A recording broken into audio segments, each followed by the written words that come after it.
Le mot histoire est traduit en hébreu moderne par historia. Or, dans la Bible, on trouve plutôt toldot. S'agit-il de la même idée ?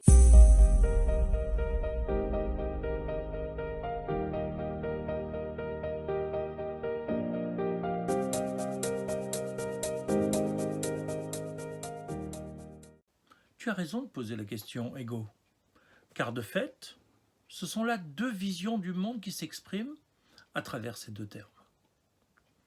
Le mot histoire en français vient du grec historia, qui signifie rechercher, de la racine histor, qui veut dire qui sait.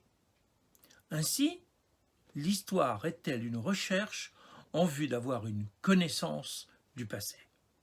Même l'histoire dite du temps présent s'intéresse à ce temps qui à chaque instant est en train de devenir un passé. Cette connaissance de ce qui n'est plus est importante pour comprendre d'où nous venons, comment s'est construite notre culture, notre société, notre organisation politique. Ce savoir nous permet de comprendre les évolutions de l'humanité, de tirer des enseignements des temps anciens pour construire notre présent et pourquoi pas notre futur. Mais le plus souvent, l'historien s'attache à dire, à détailler, voire à reconstruire le passé. L'expression toldot en hébreu nous introduit dans une autre perspective. En effet, elle vient de la racine yalad, qui signifie enfanter, engendrer. Ainsi, toldot, toujours au pluriel dans cette acception, pourrait se traduire par les engendrements. L'approche de l'histoire dans la Bible est donc tournée vers ce qui vient, en prenant appui sur ce qui était et sur ce qui est en train de se vivre. Dans la grammaire hébraïque, le temps passé est désigné comme étant l'accompli et le futur l'inaccompli, alors que le présent n'existe pas. La perspective est donc tournée vers ce qu'il faut réaliser. Le passé ne vaut qu'en tant que source d'enseignement pour les générations présentes, en vue de construire le monde de demain. Le présent, par définition, est trop fugace pour être pleinement investi. Plutôt que de vivre le temps présent, la Bible nous invite à préparer en permanence ce que l'on vivra dans l'instant d'après. Le seul arrêt véritable, c'est l'arrêt définitif de la fin de notre existence que l'on n'espère pas avant 120 ans. Entre-temps, il nous faut être dans une dynamique de progression, de perfection. Notre histoire essentielle, c'est celle que l'on est en train de construire. Cela veut dire qu'on se désintéresse de ce qui s'est passé avant nous ? Non, Ego. Mais dans une perspective particulière. Ainsi, tu connais certainement l'expression « Maaseh Avot, Siman Labanim ». Les actions des pères sont un enseignement pour les enfants. Il y a différentes manières de comprendre cette phrase. Le plus souvent, on explique que les pères dont il s'agit, ce sont les patriarches. Selon cette approche, les péripéties de leur vie préfigurent le déroulement de l'histoire de leurs descendants, le peuple juif. On peut également considérer qu'il s'agit ici d'une recommandation aux nouvelles générations. Faites de l'histoire de la vie de vos ancêtres une source d'enseignement pour construire votre vie. Apprenez de leurs erreurs afin de ne pas les renouveler, mais aussi prenez modèle de leur exemplarité. Cela vaut aussi bien au niveau familial que national. C'est pourquoi le texte biblique nous exhorte dans le livre du Deutéronome, chapitre 4, verset 32. Interroge les jours anciens qui ont précédé le tien, depuis le jour où Dieu créa l'homme sur la terre, et d'un bout à l'autre demande si rien d'aussi grand n'est encore arrivé ou si l'on a entendu une chose pareille. Cette connaissance nous est nécessaire à la bonne construction du présent et du futur. Ce n'est pas une fin en soi, c'est un levier pour la qualité de notre action actuelle dans le monde. C'est également pour cela que le lien intergénérationnel est essentiel. Pour ce faire, il nous faut respecter la personne âgée, indépendamment de ses connaissances en Torah, car son expérience de vie nous importe et cela nous permet de nous relier à des temps qui ne sont plus. Ainsi, si chaque année, on évoque la sortie d'Égypte au cours de la soirée du Seder de Pessah, ce n'est pas parce que nous préparons une thèse sur l'Égypte antique, mais parce que nous revivons, grâce à ce cérémonial, l'expérience de nos lointains ancêtres. Leur vie en esclavage, leur libération, leur sortie d'Égypte sont des sources d'enseignement. Ce qui compte, ce n'est pas tellement l'exactitude historique de l'événement, dans ses moindres détails, mais plutôt les messages symboliques, contenus dans chacune des parties de la Haggadah, et ce qu'il faut faire. C'est par une imprégnation que cette identification, cette mise en condition mémorielle que Dieu nous accorde peut se réaliser au cours de cette soirée.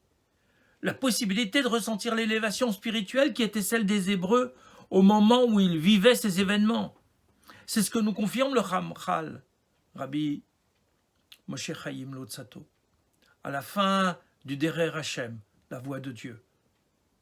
Partie 4, paragraphe 6.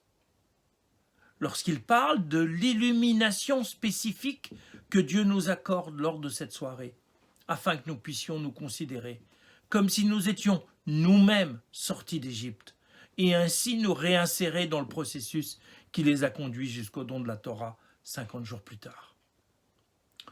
On est donc dans une histoire dynamique, tournée vers l'avant.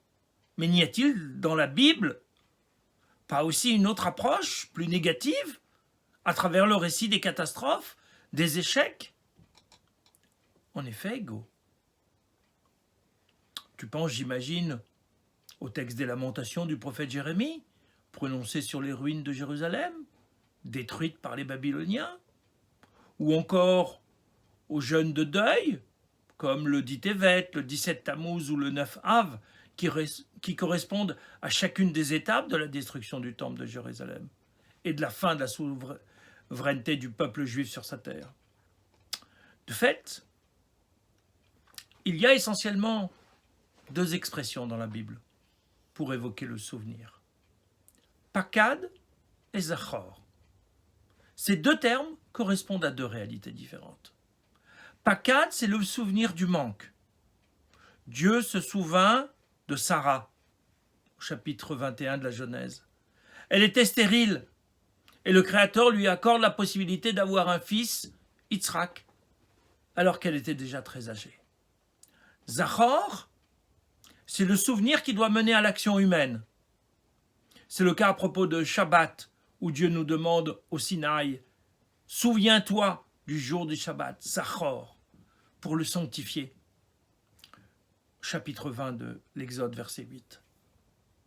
Cette consécration du Shabbat se fait à l'aide du coupe de vin, à l'occasion de ce qu'on appelle le Kiddush, c'est-à-dire la consécration. C'est par une action symbolique et un texte prononcé à haute voix que l'on évoque le souvenir de la création du monde et celui de la sortie d'Égypte. Ces deux formes de souvenir conduisent à une action. L'un à partir du manque, l'autre de l'évocation reconnaissante. Mais ces deux rappels de l'histoire restent tournés vers ce qu'il reste à faire.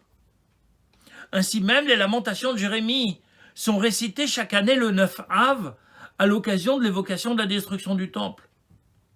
Non pas pour qu'on s'apitoie sur notre sort, mais parce que la prise de conscience de la distance qui nous sépare de Dieu depuis ce drame doit nous pousser à agir pour retrouver la proximité que nos ancêtres ont connue. S'il faut savoir revenir à certains moments sur notre passé, tant individuel que collectif, ce n'est pas pour regretter les temps anciens, pour nous lamenter sur ce que nous avons perdu, ni même pour un savoir conçu comme une fin en soi, mais pour agir dans une perspective résolument tournée vers demain, dès aujourd'hui.